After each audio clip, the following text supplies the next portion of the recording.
Hey everybody, so we have someone coming to check out some stuff in the basement today. I turned on the power, and while we have power and light down here, I thought it'd be a good time to show you guys the basement. A couple of people have asked, and I think when you see it, you're gonna wish you hadn't because it's pretty gross. But here we are, I've got my flashlight on too so you can see into the corners. It's completely unfinished, just dirt floor. There are collections of things all over. The paints that we found out here, so let me show you. They're all in like triangle shapes. So this is kind of, I mean, that guy fell over, but that was a triangle. This is a triangle.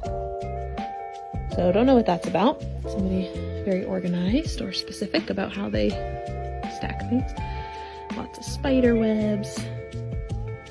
It's very musty down here. There's a lot of moisture. So we'll definitely have to get somebody in here to take a look at that so that we can dry it out and not have the mold and mildew problem. But this is the basement. It's not really anything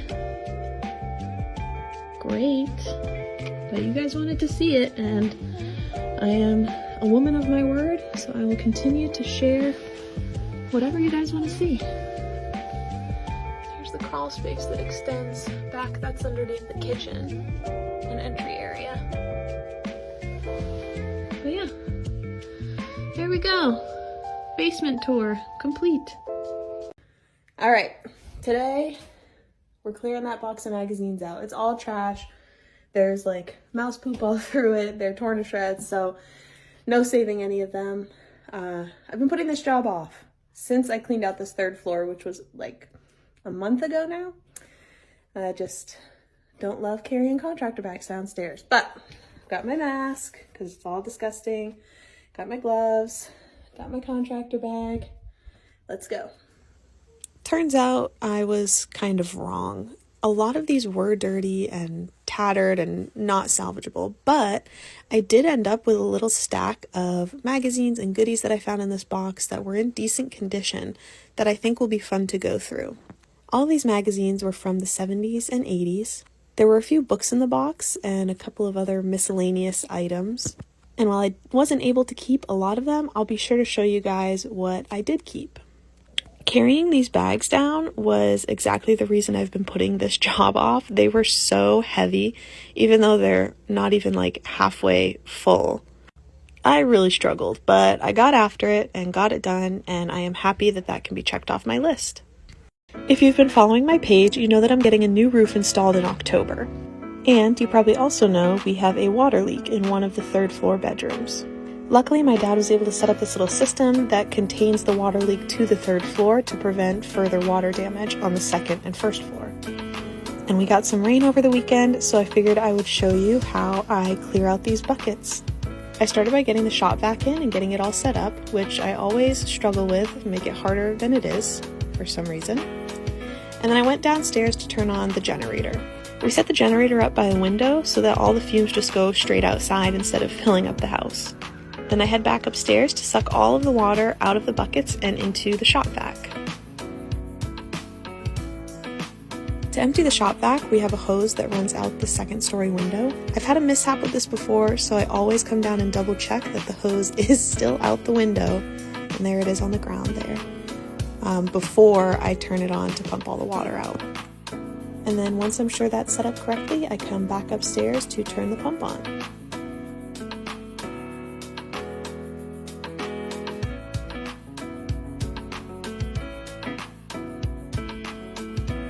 Once I see any sign of the water flow slowing down, I run back upstairs to turn off the pump, and then I'll head back down to shut off the generator when I'm all done. It's obviously not ideal, but it's what works for me until I can get that roof replaced. People think I'm obsessed with this, but I'm okay with it. I am obsessed with it. And I think this is an obsession that... I thought it was pretty clear in that last video, but my gains were not enough to rip up this floor by myself. So I called in the big guns. At first, Dad was running into the same issues that I had been, where the particle board was just breaking up into tiny pieces, and it was taking him forever. But he figured out pretty quickly that by taking the crowbar and loosening up the particle board all along the exposed edge, helped him to get out bigger pieces. While this didn't completely eliminate the tiny pieces that were coming out, it did help it go a lot faster. And when we first started, we were just taking turns. So Dad got tired and I tapped in, and when I got tired, Dad came in to help. But eventually we were getting motivated by the progress we were seeing and came to our senses and started working together to make it go even faster. What you can't really tell from this video is that the nails that were used to put down this flooring are not really coming up with it at all. So basically what we were doing was just popping the particle board off of the nails to get that up and out of there. And then at the end of this video, you'll see I went back through at the very end and pried all of the nails out of the floor. This is by far one of the hardest projects we've done in the house so far. It just took so much time and so much energy. We were both exhausted by the end of this. But all that hard work just made the end result that much more satisfying, knowing all the sweat equity we'd poured into this project. And it really made such a big difference in this room. As we went along, we were just moving all of the big pieces out to the truck so we could do a dump run.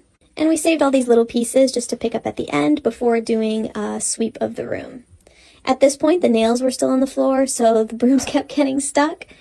But I came back later with an empty tool belt and my crowbar to pull all of those nails up. And as I pulled them out of the floor, I was just sticking them in that tool belt on my back, so I wasn't having to carry around nails with me or put them in a pile to be cleaned up later. It just made it easier. I ended up pulling 200 nails out of this floor, which was quite the workout, and my arms were feeling it the next day. And here's what the room looks like now.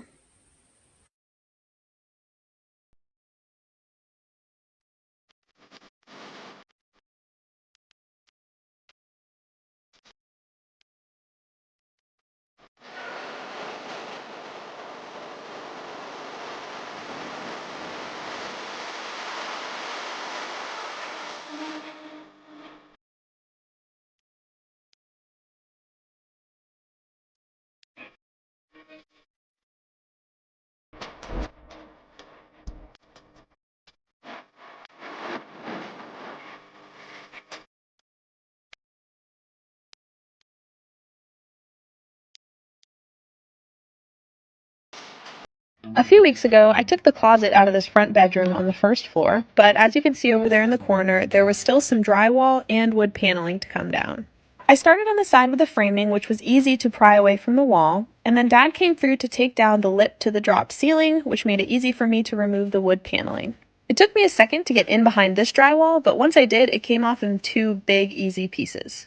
And then Dad and I came through and swept up the mess that the drywall had made. It wasn't a big project, but that was the last thing to come down off of the walls before we start pulling some of the plaster down. Are you gonna cry about it, or are you gonna boss up? First of all, I'm gonna do both. Today was a big day.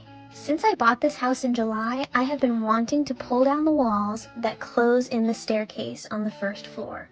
They were added when this house became a two-family just to break up the space a little bit easier.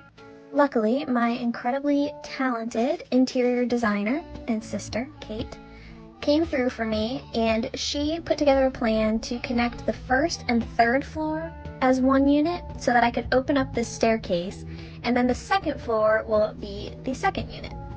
I started by removing any of the trim that was on top of the drywall before coming through to remove these front panels. And once I got that front layer of drywall removed, I came back through with a sledgehammer to tap at that back layer and separate it from the framing for easy removal on the other side. You'll notice here that that method really helps just separate the drywall into bigger pieces to pull off instead of all those little tiny ones. I also accidentally took this video in real time instead of time-lapse, so you guys are getting a bit more suspense and a grander reveal than I had initially planned for you, but I guess I'm not mad at it. And here's a first look at the stairs. I ended up cutting off the end of this video because it was a lot of me standing there staring at it. But after that initial shock wore off, I came back in with a sledgehammer to start taking down the framing.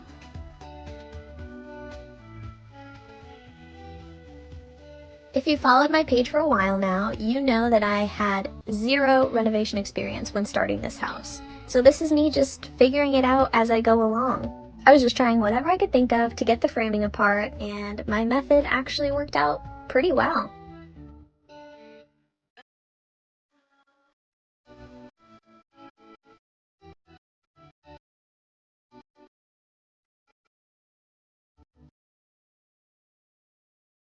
pulling out this board, I reset the camera and got us back on time lapse, thank goodness, and took out the drywall and framing on the side. Luckily, Dad showed up to help me get the last of the framing down, then he cleaned up while I pulled off wallpaper, and here's the final look. And just a reminder, this is what it looked like before, and this is what it looks like now. Yesterday, we opened up the stairs on the first floor, and today was the second floor's turn. For anyone who didn't see that last video, these stairs were closed in when this house was made into a two-family. This was just the easiest way that they saw to break it up into 2 units. But my sister Kate, who's an interior designer, put together a floor plan that allows me to open up this stairwell, which I was so excited for.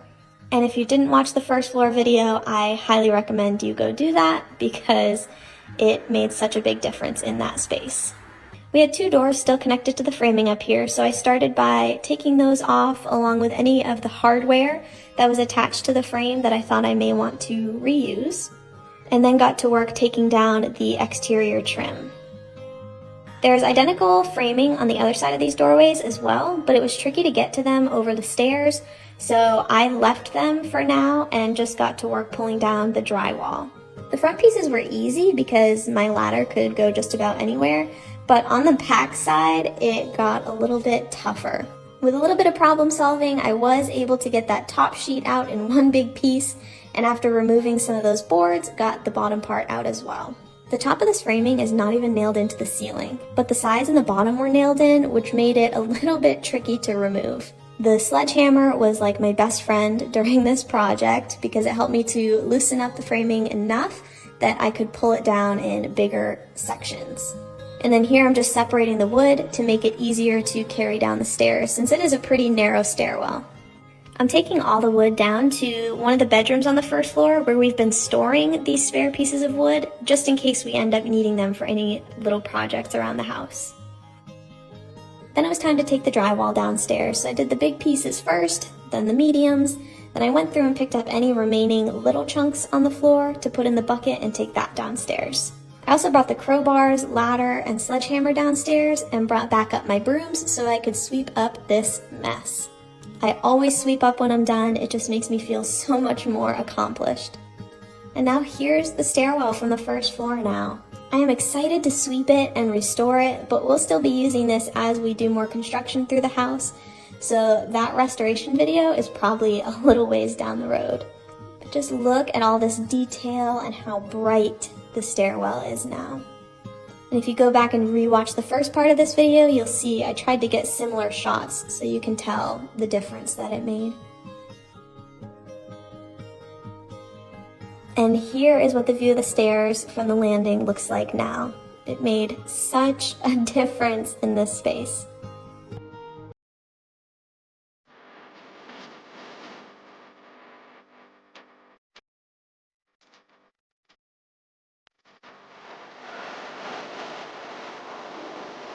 With cleanup on the first floor pretty much done, I spent some time recently focusing on the second floor, and I started with the landing, knowing that I was going to be working up here a lot, taking that wall down to open up the stairs.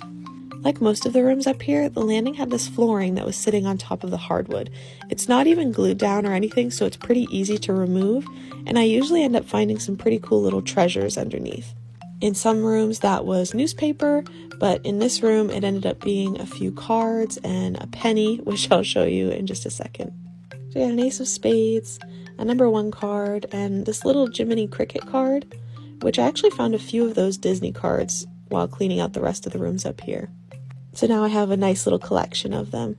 And that flooring took most of the dirt and dust with it, but there was still some to be swept up, so I just did one final run through of the room with a broom and dustpan. Even though there really wasn't that much dirt to get up in here compared to other rooms, this is still the most satisfying part of any project for me because it just makes the room look a little bit more finished. Today we're taking you along with us on a typical Saturday dump run.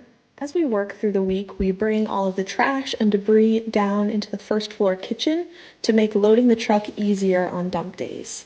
And when we have enough to make a full dump run, Dad and I take all of it out to his truck. There's no real method to our madness here.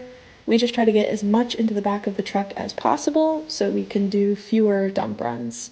On this day, we actually ended up with a little bit of extra space, so we stopped at my parents' house on our way to the dump to pick up some of their garbage to take as well. And here you can see us just securing everything with some ratchet straps so that tarp doesn't act as a sail and fly away. This is my parents' dog, Barry. He loves dump days, cries if he doesn't get to go, so of course we had to pick him up to come with us too. Here's the dump. There's different dumpsters for every type of trash. So I took the household trash over to one of the smaller dumpsters, while Dad took the cardboard over to the recyclable section. And then we just started throwing all of the miscellaneous house trash into this big dumpster here.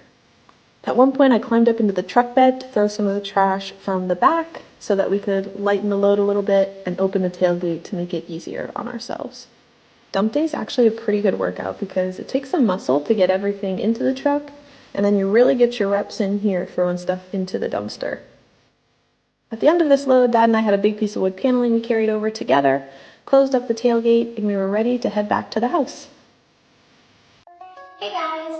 So quite a few of you have been asking for a little bit of backstory on the house, how I found it, why I picked it, and I figured it was probably about time for me to sit down and make a video about it.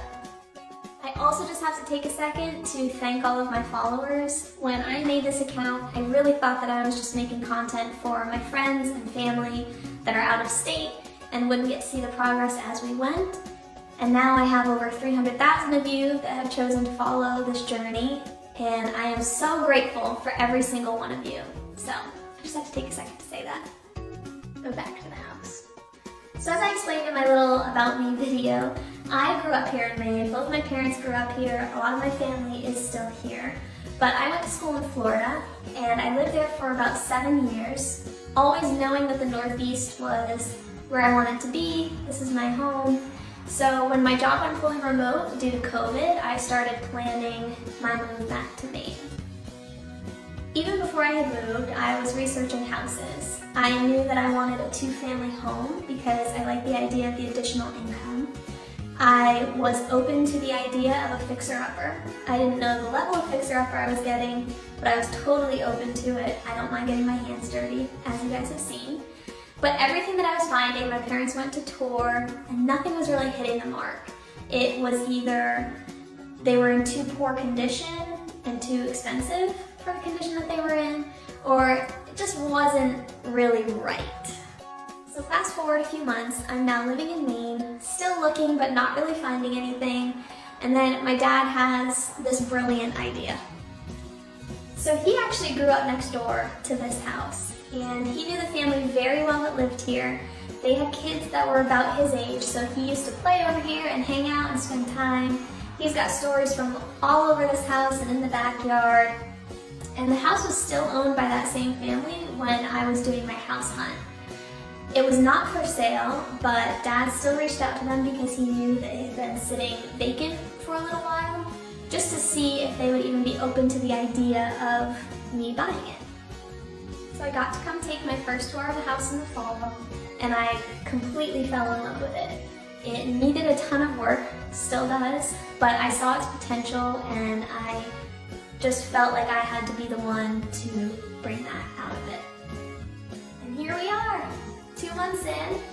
I am loving every minute of being here, and as much as I thought I loved the house during that first tour, I love it more every second I spend here. So hopefully that answered some of your questions about the backstory, but if you have any more, let me know in the comments. I will do my best to answer anything you guys want to know. Okay, so you guys wanted to see this. It's not anything crazy. It just leads out to this little crawl space. There's some wood and bricks out there. But yeah, that's all it is.